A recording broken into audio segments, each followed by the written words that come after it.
Welcome back to the Whaley podcast. It's been a long while since we've done one of these, and Bonnie and I were going to do a barbecue tonight, or a braai, and we thought we might as well set up a little podcast at the same time. Hopefully you can see our faces because the flame all of a sudden is getting very big. I thought maybe we could chat about limiting mindsets, because recently both you and I have had some aha moments, some revelation moments where we've realized some of our thinking has been too small and limited ourselves and our abilities. And just recently, even the last week, we've been processing through some things that have helped. The easy example to launch with is I want to do a podcast for a while now, and I've been saying to Jaden, who probably won't listen to this anyway, but I said, Jay, we must do a podcast. Yeah. And I've got other people I could do podcasts with, and people have said we'll launch a new podcast, and I keep on waiting for others, and they're busy and they've got real things on, and obviously this isn't a priority for them, but I'm the one who's wanted to do it, so I've been thinking, well, let's do it, and I'm keep on waiting. And just a week and a half ago, I realized that I've really struggled with a permissive mindset. I need permission from others in order to get things done. And so I've been waiting for others to give me permission, and it's not always a priority, or it's not the onus isn't on other people to do things, and so I then don't do things, not in a frustrated temper tantrum way or anything like that. I like to do things with people as a team, and sometimes I wait for others to come to the party, and that's a good thing. You should do that. But sometimes I'm waiting for others to come to the party, and it's not their party to come to. I should be doing it. You got to create the party. Yeah, exactly. And so I've been just trying to think through some of those limitations and get to a place where I'm comfortable stepping out, doing what I want to do, and then there's an open door for others to join. But there's no coercion needed. There's no manipulation. Not that I do that, but often that's what people do. They don't want to do it by themselves, so they coerce others into whatever rigmarole they're going through. Only works 2 or 3 times, and then people go, no, I don't want to be with you. So, maybe that's... No, I'm kidding. Yeah, maybe that's exactly what I do. No, I'm I joking. don't, at least to my knowledge. Consciously, I don't do that. But, so this podcast is a little expression of me going, I'm going to do it. Bonnie's not feeling 100%, so there was a chance you weren't going to be able to do it tonight. Yeah. And I was going to do it anyway. That's good. Just put... Okay. Put a pressure on you. I said you don't have to do it. But I wanted to do it regardless. And I thought it'd be nice with a fire. Something different. Yeah. And then it's always nice being in front of a fire. It is. We've been having braais a couple of times a week. Yeah. So it's beautiful weather here in Hong Kong. So Usually it's way too hot to be doing what we're doing. But yeah. November, December, January is just beautiful. It gets a bit rainy at the beginning of the year. But the tail end of this year is just magnificent. Yeah. So it's good to be out here. Yeah. So these limiting mindsets, I've found, I feel like sometimes I'm the house cat that knows how to catch a rat, catch the little mouse, and then I go and catch the mouse, and I bring it back to people and go, hey, I bring it back to the family, and I go, hey, look at the little rat I caught, and I get applause, and I get significance and fulfillment from that process. And I love that, and I still love that. Sitting here, I love that. I want to celebrate my wins and my ideas, equally with other people's wins and ideas. But sometimes you're meant to just catch the rat because that's the right thing to do. That's the win for everyone, whether they know it or not. And I get stuck on the celebrating the win or bringing people on the journey and celebrating the idea and then the process. And I've realized you can't always do that. You've got to sometimes just go and hunt. And then others will come in and join on the kill. But if they don't, you're still going to hunt anyway.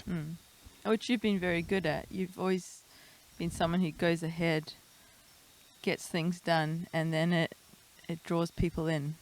Like, you've been fantastic at that. I mean, especially in the business area or anything you put your hands to. You've done it, and you've made a way for people to get involved. Yeah, I think that's the opportunity that we have as humans, is to celebrate life with other humans. Mm. So that for me is one of the greatest pleasures. But like any strength, if you don't use it in the right places, it can become a weakness. Yeah. And that's what I've found. So in the last maybe 3 to 6 months, I felt frustrated because I feel like I'm not doing what I could be doing. And make no mistake, we're doing amazing things. The whole family, Yeah. we're each of us is doing phenomenal things. It's not that I've been stuck. It's not that No. I've been stuck in a rut, at home every night, sulking, not getting a job, still living in my mother's basement. It's not like that at all. But it feels like the same thing because there hasn't been that acceleration. And just coming to the realization that more is possible, and the weak link, the barrier, is me. It's my own mindset, my own thinking, and waiting for others to give me permission, which is such a wise, good thing to do for a team play. You chat to the Need team each and other. And I've realized, man, it's held me back because there's a few things, a few business ideas I've had, and a few opportunities that I've seen, that I've gone to people, multiple different people, in the family, outside of the family, and gone, hey, this is the thing. And either they go, all right, that's nice, and pat me on the head, or they outright just go, no, that's a bad idea. Or they placate me because they can see I'm excited, and then never add momentum. And then I take the sign of other people not joining in on my idea or my initiative as a no, which is not fair on other people because they're not saying no, they're just saying no to their participation. Yeah. And I've missed out. I've missed out on moments. And some things are always available, and some things are only available for a very short space of time. And you've got to be able to jump and move in that moment. You can't wait. You miss it. And sometimes it comes back around, but it can take years. Yeah. So And what got you to realize this? Frustration. And then questioning, why am I frustrated? Yeah. Yeah, why am I frustrated? Why am I stuck? Why do I feel a sense of not being accomplished, even though we've accomplished a lot? Yeah. I look back at some of the things we've done, not to brag, because we're tiny, but I look back at some of the things I think, I don't know how did we do that? How did we pull that off? Yeah. I don't know if I could do that again. Yeah. So I'm not I'm not frustrated at a macro level, like everything's bad and we're terrible and all of that. I'm celebrate every day where we get to live and what we get to do. I really do celebrate that. But I just have this inner sense, and I could be delusional, but I just have this inner sense that there's more. Yeah. And some may say that's greedy, but we haven't been greedy this far. At least by our own account. So if we get more, that's more opportunity to help other people, to do bigger, better things for others. I already feel like we're kings and we're living on the top of the world. Yeah. I don't need more stuff. No. If you had to go and buy me a blank check present, I don't think you could find anything for me. No. Someone recently, because it's Christmas coming up, they said, what do you want for Christmas? I'm like, can't think of one thing. We've got everything we need. Yeah. There's not one thing. Maybe a holiday, but there's not one thing we need.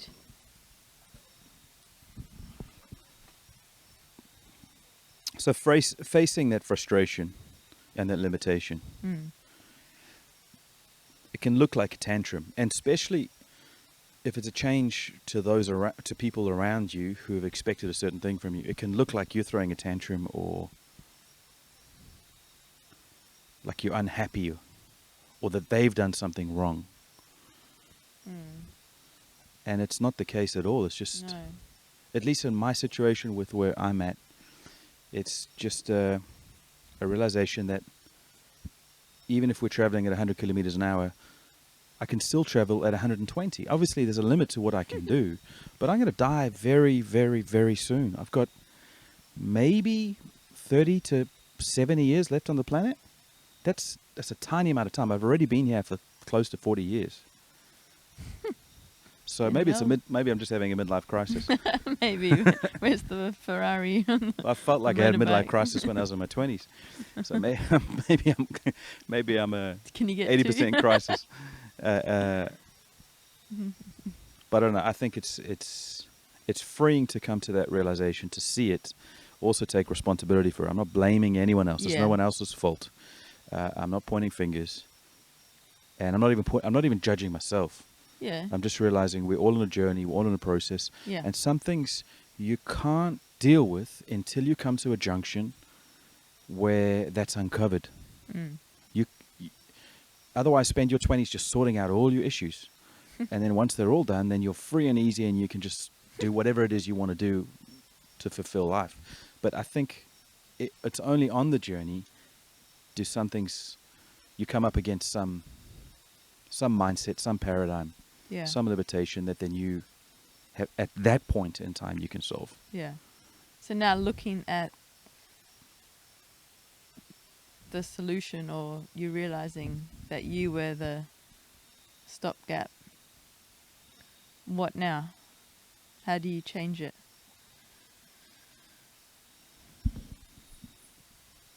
I don't like looking at a problem and then trying to structure a 3-step solution. No, that's not I you. like the idea that once you identify the problem, that's 90% of the problem solved. And there are actions you have to follow up with. So I am, in my own mind, trying to stop myself from going to other people to ask them if it's okay. So that I suppose that is a step in the right direction. But if you can see something, you're 90% of the way there. Yeah. You shouldn't Yeah. have to institute a whole mechanism to get it done. It should pretty much, once it comes into your vision, you're there. So I've already, just by seeing it, I've gone, oh, okay, this idea, I'm not going to wait for anyone else. I'm just going to do it at my pace, the way that I want to. And people are going to celebrate me regardless. Yeah. And I'll have the same amount of people who don't celebrate me, whether I do this or not. It's the same. That's right. Yeah, it doesn't matter. People who don't like you are not going to like you regardless. Not Yeah. that way people don't like us. No, I don't think. I don't feel that. So just coming to the realization about a week and a half ago, I was like, stop asking for permission. Just do what you know to do. And even last night we were talking about a business idea and talking about it's going to have to be a step up in location and capacity. But the truth is, it's a good idea, or at least the mechanisms I'll put in place to measure the viability of that idea will be concrete enough to tell us whether it's a good idea or not. Yeah. And then if it is good enough, we can action that business. I don't need to ask anyone permission, which is Just got to do it. which is not what I would usually do. I usually bring it to everyone and say, hey, this is the thing. So, but now I'm like, no, I want to do what I want to do. Even this week I was investing. Yeah. You didn't like it. Oh, yeah. You didn't like it because I was putting a lot of money into Like, some bye-bye things. to our money. Bye-bye to more money. The third time round, I was like, what is going on?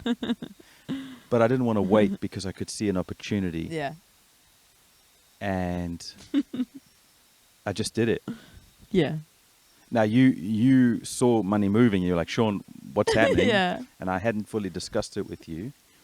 And I did before the full transaction happened. Yeah. So I'm not talking about just being a maverick and doing No, whatever you're the not. hell I want. I'm not saying that at all. You're But I not like that. identified an opportunity. I thought, okay, I'm going to jump on this. I could be permissive here. Yeah. Or I could take the opportunity and just see what happens. Yeah. So I'm not saying I would always do that, and I'm not saying it's the right thing for everyone. But for me, where I'm at, it's the right response to where I've been stuck. Yeah. And sometimes you need to overcorrect. Ideally, you could just come into the middle of the road and you're fine. But sometimes you need to overcorrect to get out of this ditch. Yeah. Obviously, you don't want to hit the other ditch. Yeah. But I mean, you had an opportunity maybe a year or two ago to invest. And for whatever reason, I think because you were waiting for other people's opinions, you didn't invest, and then later on you realized you kicked yourself, because if you had invested, it would have been a really good return. And I think you learnt in that state that if you're feeling to do something, you need to do it. Do you remember that? Absolutely. Do 'Cause you know how many you're times waiting. that has happened? I'm sure a lot. A lot of times. Yeah. And the thing is, people who would criticize that usually produce very little. That's right. I heard a quote actually this week saying, those that criticize others, I mean, you'll never be criticized by someone who's doing more than you. It's always people who are doing less. Wow. Wow, that's interesting. I don't know if it's fully true, but I like the sentiment. I like the sentiment. Yeah, the tall poppy syndrome is, as soon as someone gets higher than them, they want to cut it down. The crab don't want to let them out of the basket. And I think I've been the crab that has the ability to climb out, the vision, the stupidity to try and climb out, Yeah. but then waits for the vote. I think you climb out and then you jump back in. No, I can see out, and then I say, hey, guys, do you want to climb out? And they're like, oh, no, it's not a good idea. No, I don't want to do this. Yeah.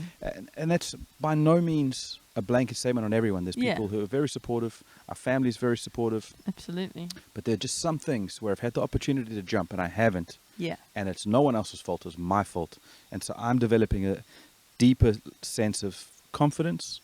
Yeah. And trusting when I see that opportunity. But then also have a momentum so that when I make a mistake, I've got enough of a deep pocket to cover that mistake. Yeah. Because inevitably, everyone makes a mistake, especially if you're stepping up Yeah. into new initiatives. You're just gonna make mistakes. The problem is if you make a mistake, people who never make mistakes will criticize you. Yeah. And that's something I'm dealing with in my own mind. I'm going, okay, I got to be the fool regardless, and and just not care enough. Yeah. I do care, but I don't want to care enough that it stops me stepping out That's anyway. right.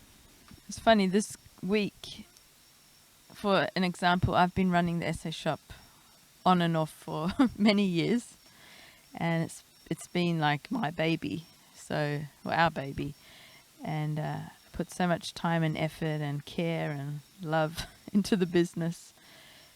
And the thing is, I love it. Like, I come alive when I'm doing it. But this week is the first time I felt a peace about handing over.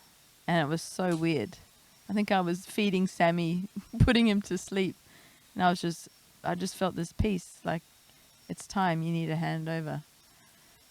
And every time we've talked about handing over, because I handed over when I was about to give birth, and then I took it back on because there was no one else.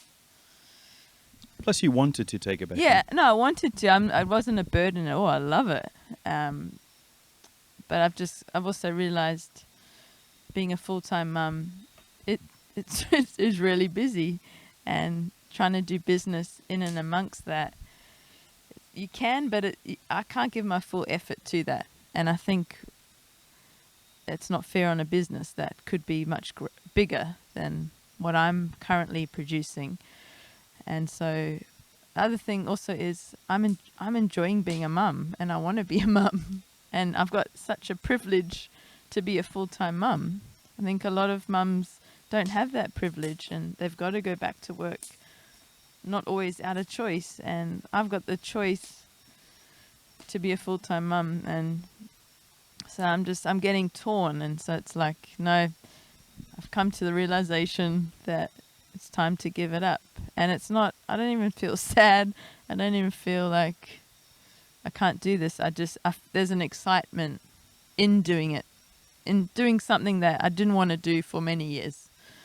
And so I'm feeling this, like there's something on the horizon. I don't know what it is, but I just feel excited for something.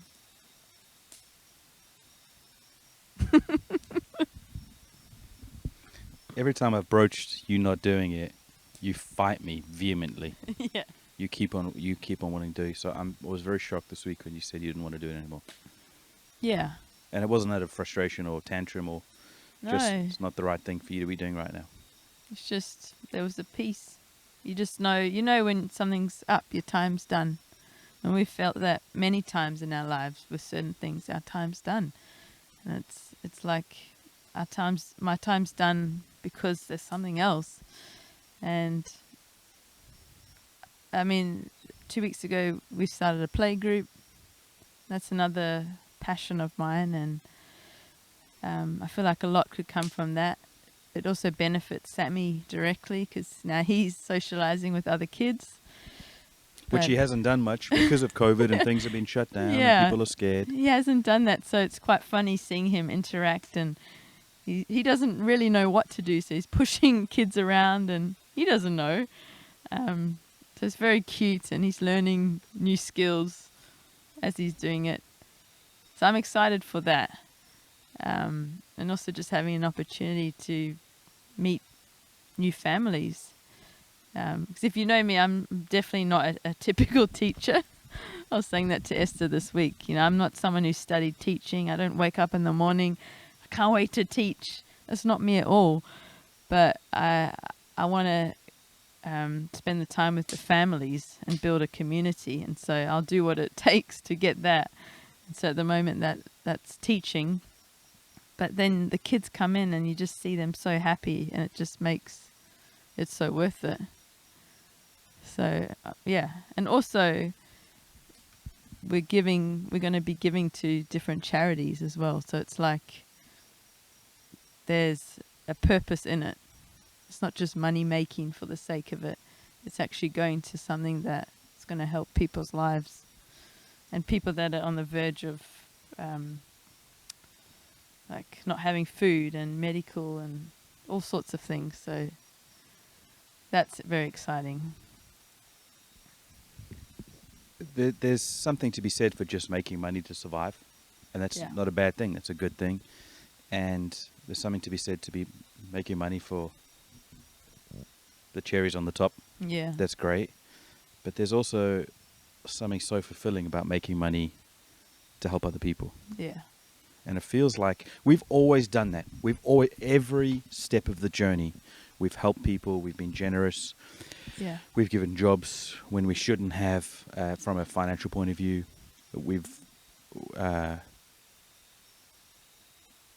always taken in people who can't afford it, and given them the best and helped where we can, and not just with a little bit. Sometimes to the point where people criticize us because they're like, "You're too generous. You're giving away too much," fighting with us, and sometimes correctly they were right. Yeah, for sure. But that's always been our default, and it feels like maybe the last year that it's been so easy. Like we've done more than just survive. We really have been thriving. And now when we're looking at business, like we're going to start up a new business. We're in the process of, we just decided this week we're going to push for Christmas. That's going to be 100% for charity. And we're feeding people. The church is feeding people. Yeah. 50 families wouldn't be eating unless people were giving money. So it just feels like we're at a new level, and it's not a level that's selfish, although we're getting huge benefit because it's so fulfilling. It's so fun. Exactly. And it's just a privilege to be in this position. Yeah. And what you're 30, how old? 30 something. I'm almost 36.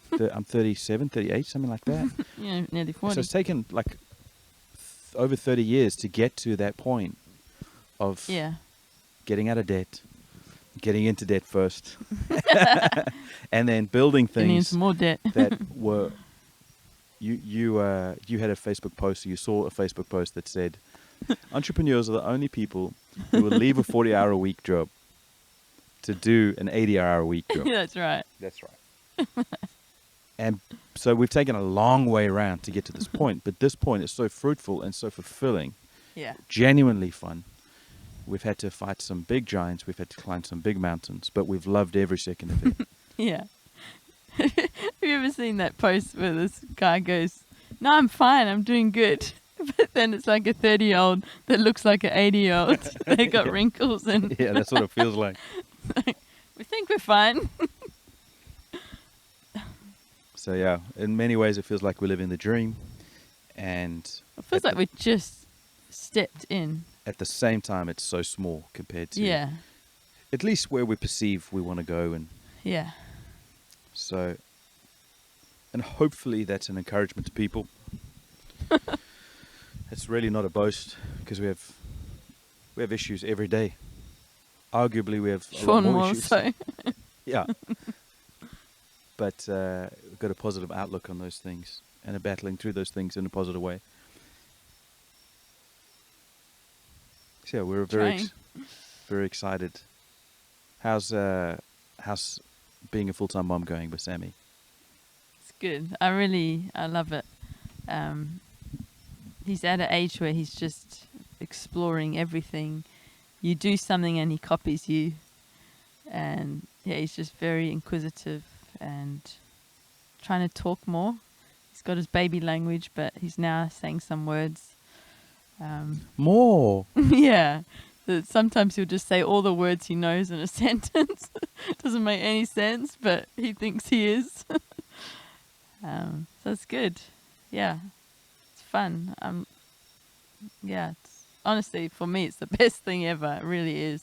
It's also very tiring as well, but I'm getting used to the lack of sleep. I don't think it would be so tiring if you're able to give your full attention to it. Yeah. It's because you're trying to do husband, you're trying to do SA shop Business. stuff, a few other little things, sometimes some church things, and so it's fragmented. Yeah. I think if you just had a singular job Yeah. and Sammi, it would be okay. Yeah. But I mean, also, you just have to make do if you didn't have the options. That's right. But yeah. you do have the options. Yeah. So why not use them? Exactly. So that's why I think handing over a job and just dedicating my time, I'm excited about that. I keep saying the word excited. I don't know how many times. Yeah. Yeah, he's fun. He's growing quickly. I'm trying to make sure that I get either a morning or an evening with him every day. Sometimes both.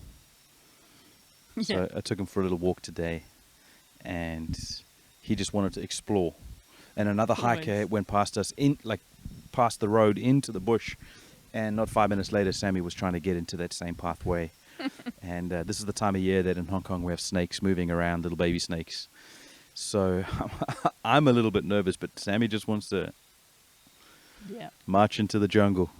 So he's copying Rufus a lot, our little dog. Sammi was playing in the river. Playing in the river, picked up a rock, and then Rufus was picking it up in his mouth. Moments later, Sammy's got the rock in his mouth, trying to understand what Rufus is doing with it. Very funny. This is very cute. Yeah. I look back at some of the photos. I think he's just so big. He's just such a big thing. Little boy now. Big boy. So these are not new things for most people. All parents know this stuff. Yeah. But it's fun to Experience it. experience it ourselves. Yeah.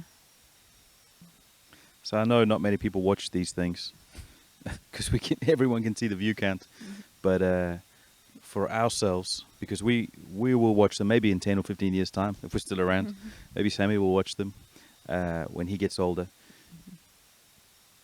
Our perspective and our mindset at this point in time, 2001, and coming to the end of 2001, is very positive. We have a big outlook. There potentially are some, if you listen to global gossip, there's some potentially very negative things that could happen that we wouldn't even be able to talk about on a public platform, or even privately. We make sure we watch what we say, self-censor, which could scare some people. And to be very honest, at sometimes we've been scared and have made provisions just in case things happen. But actually, deep down, we are very positive about the future. Great things are going to happen. I hope we don't look back at this and go, oh, Sean, you're so wrong. You had no idea what was coming. There's always things that happen. But God's blessing will always get you through whatever situation you're in. Yeah. If you know how to access the blessing. Yeah, I don't think we walk around in fear. No. Not that fear doesn't come, because it certainly does come, and you can find yourself asking questions and then you suddenly snap out of it. But yeah, potentially certain things could happen, and I don't know about you. I don't feel fearful. I don't know if I should, but I just don't. Even when you were going to invest a lot of money, initially I was like, I know I felt annoyed at that point, but it wasn't because of you investing. It just was, I wasn't aware. But once I knew, I was like, even if we lost all this money, which is quite a lot of money. For us. I said to you, even if we lost everything, we could do it. We could make our way back again. And that's something we've always felt very strongly. We could lose it all, live on the street, and we would make a way. Like, I don't feel like we have to hold on to things so tightly. It's like I could walk out of this house with my passport and my bag, and I don't need anything else. And that's what we have prepared. We've got the folder prepared, eh? Yeah. Like, we don't hold on to things. And I'm a very sentimental person. I've kept letters from people that mean a lot to me. Not boyfriends, don't worry. And I have photos, and I'm a sentimental person, but I've had to get to the point where certain things are going to all fade away, and I don't need that. I think I've put so much trust in certain things, and then when those things have crumbled, it's rocked me so much, which has been such a wake-up call. And I've had to reset mindsets and realign myself to not be so dependent on certain things. So it's like, even in this time, which I know a lot of people are very fearful, and understandably, but we're not depending on things that could just literally fade tomorrow. I was thinking today, the blessing can carry you through anything. It can carry you through famine. And some people think that the blessing is something they have to do, but actually the blessing is a fruit. It's not a seed. It's not something you have to invest in. It's actually the result of an investment into an invisible kingdom. Yeah. So the blessing is always a fruit of faith. And Abraham believed God, and it was credited to him as righteousness. So he's in right standing, and that was how he got blessed. Yeah. It was just belief. I believe I'm blessed. So that's the position we've taken. We understand that there are potentially negative things that could happen. No matter what time frame you are in history, no matter where you are, there's always negative things that could happen. And regardless, we're blessed. We just believe that we're blessed. Yeah. And God's privileged us with unprecedented privilege. And everyone has that same access. That's the problem. That's the problem that happens. Yeah. People see the blessing on someone else and they go, they become envious, which is the 10th commandment. Do not covet. Or they see it, and then they try and copy everything they do to get that same blessing. Yeah, the external actions. Yeah. Yeah. And it's like, no, So that's made us very secure, making us increasingly confident.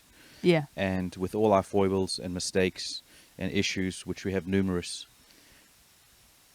despite us, we're still blessed. Yeah. And everyone has that same access. So that's what we've been focused on. That's what we've been living in, looking at, living out of, to increasing measures. Because we're certainly not there yet. But we've certainly been on a journey which has been fun. We've enjoyed it. Yeah? Yeah. So thanks for listening to our drivel. If you've made it this far, well done. I'm sure most people haven't. And comment below if you have made it this far. Yeah. Don't forget to like, subscribe. Bonnie plays these children videos for little Sammy. And the one guy goes, he's got his whole spiel. And I always hear it mumbling in the background, so I always copy it. So frustrating, but for whatever reason it works. So don't forget to like, comment, subscribe. Tell your friends, send mailers to everybody. But hope you enjoyed it, and we'll see you in another 6 months. Yeah. Bye.